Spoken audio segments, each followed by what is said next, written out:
दोस्तों आज मैं आपको फिजिक्स के 3 टॉपिक क्लियर कर देता हूँ।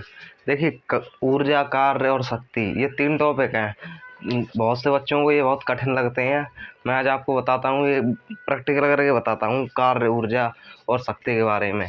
तो मैं आपको पूरा क्लियर कर दूंगा इन 3 टॉपिकों को। तो आज मैं आपको यही बताऊँगा। तो अगर आप चैनल पर नए हो तो आप चैनल को सब्सक्राइब और लाइक कर दीजिए। देखिए कोई भी चीज़ है, पहले आप उसे देखिए कि वो किस प्रकार से होती है। आप उसे जानिए कि वो आखिर बनी कैसी है। तब तब आप उसे सीखिएगा। किसी भी चीज़ को सीखने के लिए पहले आप उसको खुद समझिएगा कि वो कैसा क्या है उसमें सिस्टम। तो मैं आज आपको कार्य, ऊर्जा और शक्ति के बारे में बताऊंगा। उस पहले मैं आपको समझा देता हूँ, उसके बाद मैं आपको वहाँ कॉपी पर समझाऊंगा। तो पहले हम कार्य को बताते हैं। देखिए कार्य क्या होता है, जैसे वर्क कहते हैं। कार्य होता है जो, मान लो हम किसी पर फोर्स लगा रहे हैं किसी वस्तु पर। तो जैसे ही मान लीजिए हम किसी वस्तु पर फोर्स लगा रहे हैं और वो वस्तु मान लीजिए 2 मीटर खिसक गई। तो 2 मीटर में से जो 1 मीटर में जो खिसकी है वो, तो 1 मीटर के अंदर हमने कितना उस पर फोर्स दिया और अगले 1 मीटर पर हमने कितना फोर्स दिया। मान लीजिए पहले मीटर पर हमने फोर्स दिया 2 न्यूटन का। अगले फिर 1 मीटर पर फोर्स फोर्स हमने दिया 2 न्यूटन का। तो कुल मिला के कितना हो गया, 2 और 2 4, 4 न्यूटन का हो गया। यही हमारा वो कहता है जो वर्ग होता है, जो कार्य। तो कार्य भाई होता है जैसे कि आप किसी भी वस्तु पर फोर्स लगा रहे हैं, आप किसी को कहीं मतलब ले जा रहे हैं, तो आप उसे ले जाने में कितना कार्य कर रहे हैं। वो सारे कार्य को, जो कार्य आपने जितना कार्य किया है उस सारे कार्य का योग होता है जो हमारा वर्ग होता है, यानी कार्य। तो भाई कार्य होता है जैसे जो कार्य का जो फॉर्मूला होता है वो आप जानते ही होंगे, F × S होता है। F × S क्या होता है, यानी कि जितना भी आपने जो विस्थापन किया है उसमें आपने कितना फोर्स लगाया है, वो सारे फोर्स का योग होता है वर्ग। जैसे ही मान लीजिए हमने किसी वस्तु को यहाँ से ढकेला और वो पहुँचे यहाँ पर, तो यहाँ से यहाँ तक ले जाने में हमने लगातार ही तो लगाया फोर्स हमने इसमें। तो जैसे ही मान लीजिए यहाँ से यहाँ तक ले जाने में 3 से 4 मीटर हमने दूरी दूरी से विस्थापित की है।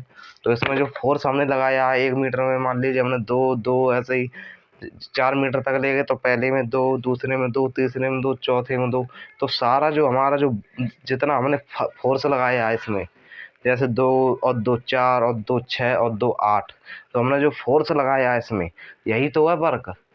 तो फोर्स बराबर जो वर्ग होता है वो क्या होता है, वर्ग बराबर होता है, इक्वल होता है जो F × S। तो F कितना है, 2 न्यूटन लग रहा है, मतलब एक अंक दूरी पर 2 न्यूटन लग रहा है या नहीं लग रहा है। यहाँ पर 2 लग रहा है, फिर अगले 2, फिर अगले 2, इस प्रकार से फोर्स लग रहा है। तो F × S होता है। तो इसका मतलब क्या है, बल लग रहा है हमारा 2 न्यूटन का, और एस है हमारी हमारी 4 मीटर की। तो बल है हमारा 2 न्यूटन का, ऐसा 4 मीटर हमने विस्थापित किया ऐसे। तो 2 × 4 = 8 हो गया या नहीं हो गया, यानी 8 न्यूटन आया क्या नहीं आया। तो हमारा जो वर्क आया वो 8 न्यूटन मीटर आया या नहीं आया। तो यही होता है वर्ग। और अब बात कर लेते हैं हम भाई शक्ति की। तो शक्ति क्या होता है, शक्ति होती है यानी पावर। कहते हैं कि इसमें कितनी पावर है। पावर का मतलब क्या होता है, साधारण सा मतलब है, जो हमारा वर्क है अगर हम उसे एकांक समय में, यानी 1 सेकंड में, मान लीजिए 1 सेकंड में हम कितना कार्य कर रहे हैं, भाई हमारी शक्ति है। जैसे ही मान लीजिए आप किसी भी चीज़ को आप 1 सेकंड के अंदर उसे 2 न्यूटन विस्थापित कर रहे हैं, उसे 2 न्यूटन प्रति मीटर विस्थापित कर रहे हैं। यानी कि जो हमारा जूल, जो कार्य का मात्रक क्या होता है, जूल होता है। जूल मतलब फोर्स, यानी कि न्यूटन और मीटर को ही तो फोर्स कहते हैं, न्यूटन मीटर को फोर्स कहते हैं। तो यानी हमारा जो फोर्स, यानी जो हम न्यूटन और मीटर को हम लोग कहते हैं भाई जूल। तो जूल यही तो होता है।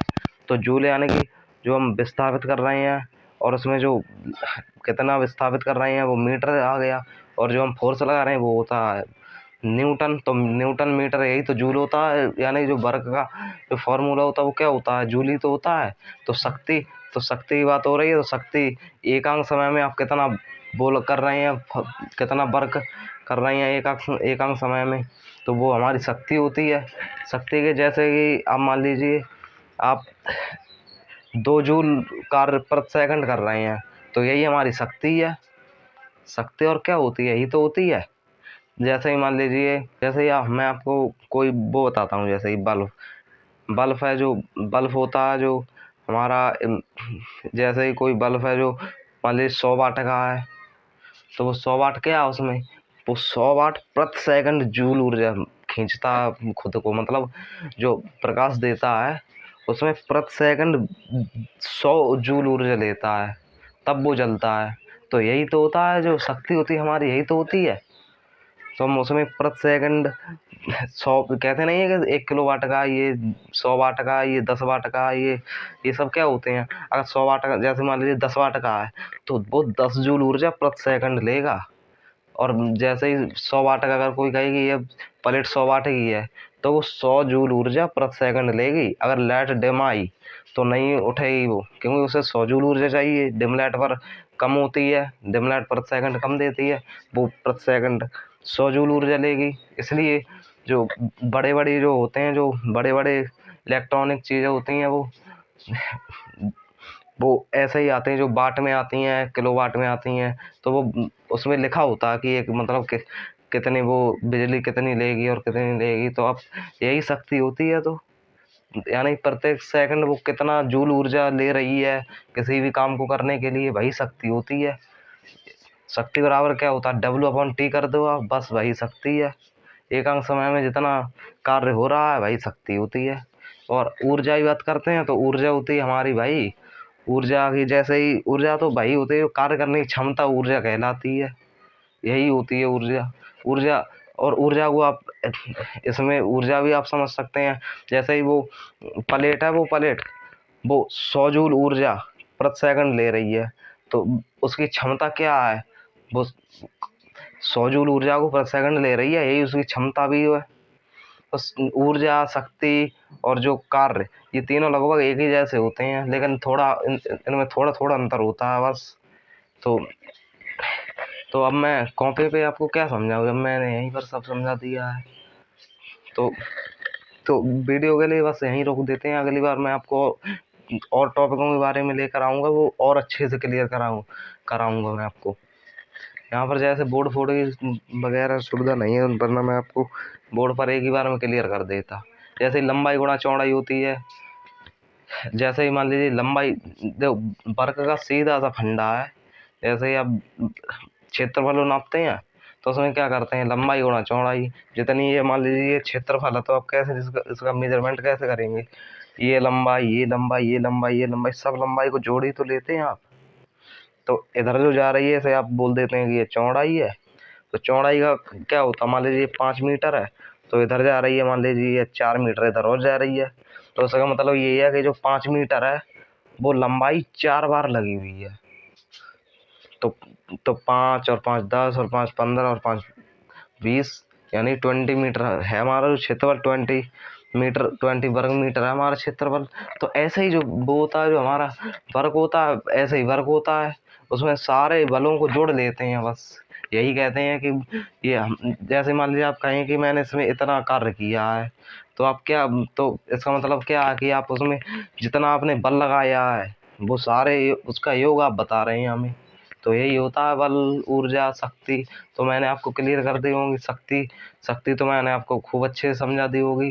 रही बात ऊर्जा की, तो ऊर्जा भी मैंने आपको बता दी, कार्य करने की जो क्षमता होती है उसी को ऊर्जा कहते हैं। किसी भी चीज़ को, कोई भी चीज़ है, मान लो वो कितनी ऊर्जा ले रही है प्रति सेकंड, या फिर वो उसमें कितनी क्षमता है ऊर्जा को ग्रहण करने की, तो सारी ऊर्जा की क्षमता होती है, यानी ऊर्जा होती है वो एनर्जी। और शक्ति का मात्रक क्या होता है, शक्ति का मात्रक होता है वाट। वाट क्यों होता है, क्योंकि जो जो ऊर्जा ले रही है वो प्रति सेकंड ले रही है। तो वाट का सीधा सा वाट का फंडा होता है कि जैसे मान लीजिए कोई भी चीज़ 10 वाट की है, तो वो 10 जूल ऊर्जा प्रति सेकंड ले रही है। तो ये उसका वाट वाट का अर्थ यही होता है कि वो प्रति सेकंड कितनी ऊर्जा ले रही है। और किलोवाट का मतलब यही होता है, किलोवाट का, कि वो 1 किलोवाट, यानी कि इसका क्या अर्थ है, 1000 जूल ऊर्जा प्रति सेकंड ले रही है। ये होता है तो कार्य शक्ति आपको अच्छे से समझ में आ गई। पे कॉपी पे आपको क्या समझाऊँ मैं, बस यही होता है साधारण सा। अगर आपने ढंग से अगर सीखी देखी होगी ये वीडियो, तो आपको कहीं दोबारा सीखने की जरूरत नहीं पड़ेगी। किसी भी चीज़ को उससे पहले आप समझो कि वो किस प्रकार से बनी है।